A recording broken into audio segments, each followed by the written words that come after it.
자, 오늘은 이제 빌라를 사람들이 들어갈 때 어떤 기준으로 들어가야지 문제없이 올바른 가격에 뭐 실거주를 한다든지 아니면은 임차를 놓고 들어갈 수 있는지를 몇 가지 팁을 알려줄 거야. 알겠지?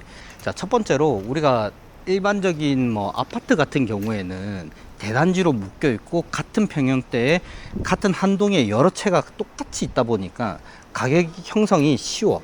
거래가 계속 쌓이다 보니까 이 아파트의 몇 동, 이 평형대 아파트는 얼마다라는 게 나와 있는데, 빌라 같은 경우에는 각기 다 다르단 말이야. 한 동 아니면 두 동으로만 이게 형성이 되어 있다 보니까 어떤 거는 80년도에 지어진 빌라고 또 어떤 거는 2000년도에 지어진 빌라란 말이지.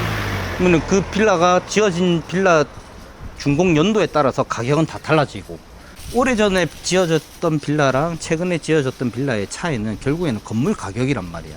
토지 가격은 지역이 비슷하기 때문에 대동소이하다고 치면 결국에는 가격을 차별화 두는 거는 건물 가격이거든. 근데 사람들은 그걸 잘 모른단 말이지. 그래서 주변의 가격을, 내가 빌라를 지금 보고 있는 사람이라면 주변의 가격을 볼 때 이 빌라의 가격만 보는 게 아니라 동네 전체 빌라 가격을 실거래가를 다 뽑아서 비교 분석을 해보는 거야. 그리고 가격 외적으로도 빌라를 바라볼 때 꼭 체크해야 되는 중요 포인트 몇 가지를 내가 팁을 알려줄 거야. 일단 따라 들어가 보자.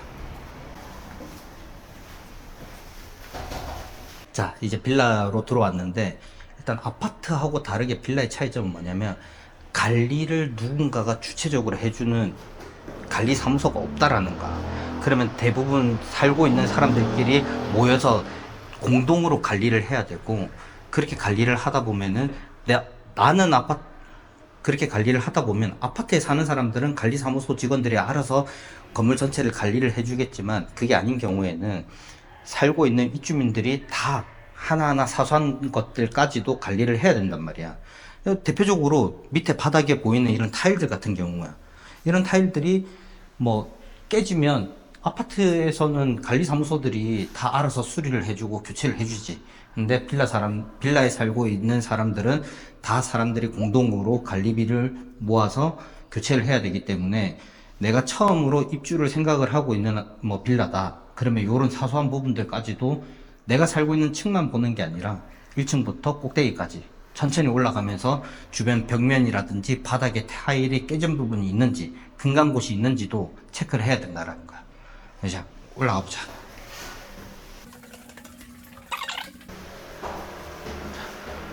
그리고 여담으로 이런 창문들, 공용 복도에 설치되어 있는 창문들 같은 경우에도 뭐 비바람이 많이 불거나 여름에 태풍이 불거나 그런 경우에 실리콘이 깨져 있거나 금이 가 있는 부분들이 많이 있단 말이야.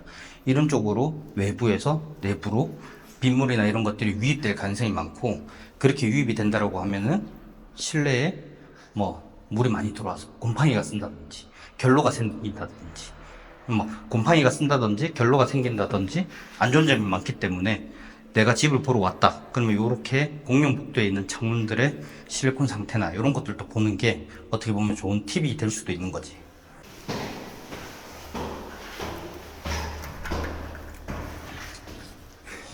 안 되면 어쩔 수 없죠.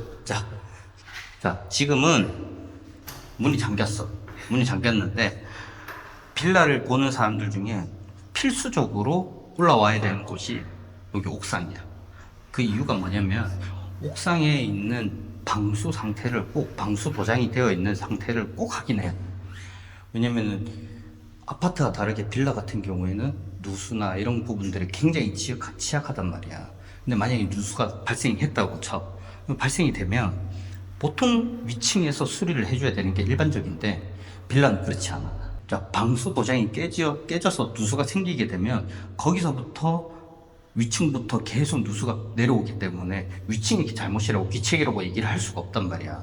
그래서 모든 세대들이 다 공동으로 관리비를 모아서 이제 위에 방수 도장이든 수리를 해야 되기 때문에, 내가 입주를 할 생각을 하고 있는 빌라다 그러면 그런 부분들까지 분명히 고려를 하고 내가 입주를 할지 아니면 다른 빌라를 선택을 할지를 결정해야 돼서, 옥상은 무조건 와서 체크를 해야 되고, 만약에 옥상에 왔는데 문이 잠겨 있다 그러면 빌라 안에 공동으로 관리하고 있는 그 동장이 있을 거란 말이야.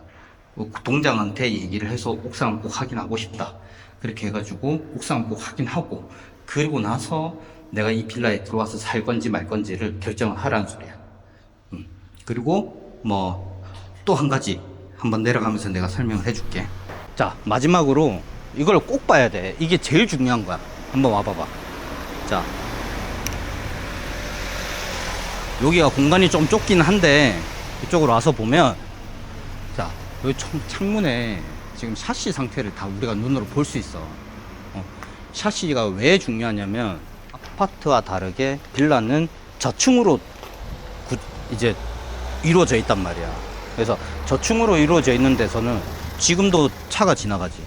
이렇게 차가 지나가다 보면 사람들이 걸어 다니는 소리, 얘기 나누는 소리, 차 지나다니는 소리, 여러 가지 소음에 취약할 수밖에 없단 말이야.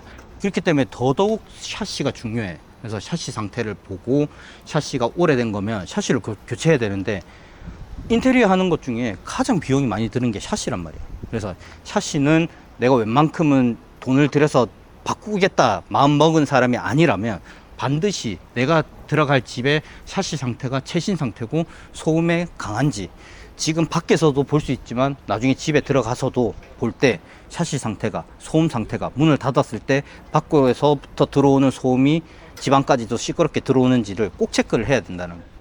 사실 보면은 빌라를 선택하는 사람들한테 꼭 얘기해주고 싶은 것들 중에서 가장 중요한 게 이 포인트야. 자, 오늘은 빌라를 보러 와서 꼭 유념해야 되는 중요 포인트를 몇 가지 얘기해 주려고 이렇게 녹화를 하게 됐는데, 사실 옥상이 문이 닫혀서 조금 아쉬워. 나중에 기회가 되면은 다른 쪽에 옥상을 볼 수 있는 곳을 내가 선택을 해서 또 좋은 영상으로 내가 또 한번 설명해 줄 수 있는 자리를 가져볼게.